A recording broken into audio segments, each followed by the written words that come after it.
The 2021-2022 NHL season is fast approaching, with the Tampa Bay Lightning set to raise their championship banner on October 12th before battling the Penguins, and the Seattle Kraken taking the ice for the franchise's first regular season game later in the evening against Vegas. After the usual flurry of off-season maneuvering plus the expansion draft, the question at hand is, who's better? Who's worse? And who has what it takes to make the cup this year? Let's doll out off-season grades for some of the biggest winners and losers. So sit back, relax, and take this in.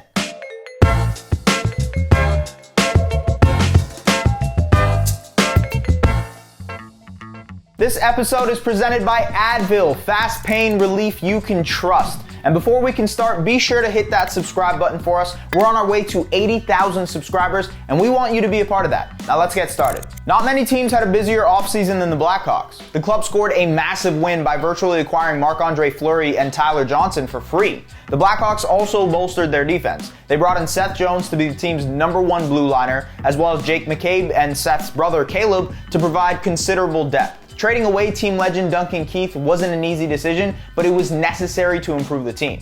If Jonathan Toews returns this season as expected, the Blackhawks will find themselves with a deep, talented team that can surprise many. Let's give them an A-.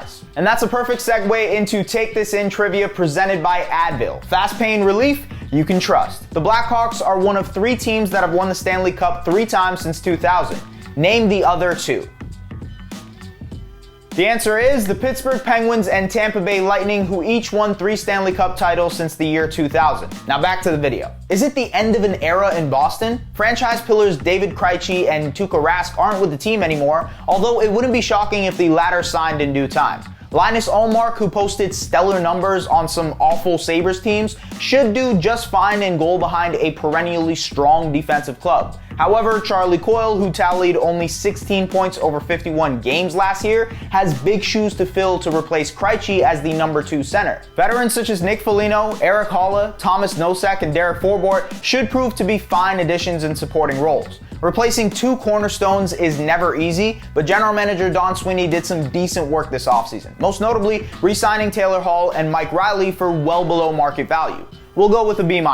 Meanwhile, in Buffalo, if the Sabres' goal is to tank this year and put themselves into the fight for Shane Wright, the consensus top prospect in the upcoming draft, then bravo. Of course, this offseason can be viewed as nothing but incomplete until the Jack Eichel saga is settled. Keeping him is a major distraction, but GM Kevin Adams is smart to wait until his asking price is met instead of just accepting the best offer. Adams did well in getting a surprisingly strong return for Rasmus Ristolainen, but the package for Sam Reinhart was underwhelming. Losing Ullmark and McCabe for nothing also stings, so the Sabres get a D. GM Marc Bergevin did a lot of good this offseason in Montreal. Despite captain Shea Weber's long-term injuries leaving an enormous hole on the back end, the Habs brought in David Savard, who will be a seamless fit on a fair deal considering what defensemen went for in free agency. Bergevin also made the tough but smart decision not to match the Kotkaniemi offer sheet. Instead, he used those picks to acquire Christian Dvorak, who, although older with less upside, is currently a better player on a better contract. It wasn't all sunshine and roses for the Canadians, though. Mike Hoffman possesses a lethal shot and will help the power play, but he's very one-dimensional. It wouldn't be shocking if he ends up spending most of his time on the fourth line.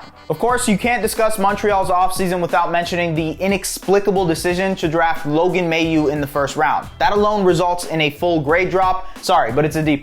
The defending champs were inevitably going to lose some pieces this offseason. Blake Coleman and Barclay Goodrow were due for big pay raises, and they weren't going to get them in Tampa Bay. Plus, Nikita Kucherov's contract coming back on the books meant a couple of others would have to go. Yanni Gourde being taken in expansion and Johnson getting shipped to Chicago helped solve those cap issues. Few NHL teams could lose 4 quality forwards and replace them with next to no cap like the Lightning did. Pierre-Edouard Bellemare is a solid 4th-line center, and Corey Perry has shown that he still has some game left. The Lightning earn a A-. Many thought a 5th straight opening round exit would cause a massive shakeup in Leafland, but GM Kyle Dubas is sticking to his guns and keeping the core 4 together. The strategy of paying 4 forwards half of the salary cap hasn't yielded playoff success yet, and it remains to be seen if it can work at all. The Maple Leafs forward depth could once again be an issue this upcoming season. However, letting Zach Hyman walk was definitely the right call considering the massive contract he signed with the Oilers. Instead, Dubas opted to take a handful of low-risk, high-reward flyers on wingers like Nick Ritchie, Andre Kashe, and Michael Bunting. If two of them pan out, that's a win. We'll go with a C for the Leafs. Lastly, the Oilers. Hyman should fit in well alongside Connor McDavid, but that's about the only overwhelmingly positive move the Oilers made this summer. The Darnell Nurse extension was general manager Ken Holland's biggest priority, and the two sides got it done, even if the $9 million price tag can be seen as a major gamble for a player with one stellar season on his resume. Duncan Keith isn't what he once was, and Cody Ceci has been rightfully maligned for much of his career.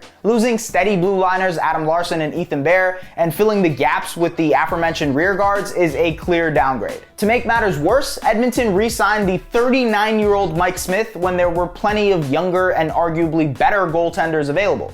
Hate to do it, but it is a D+ for Edmonton. So whose offseason did you like or dislike? Which team is primed to surprise or deliver a letdown? Let us know in the comments, and don't forget to hit that subscribe button.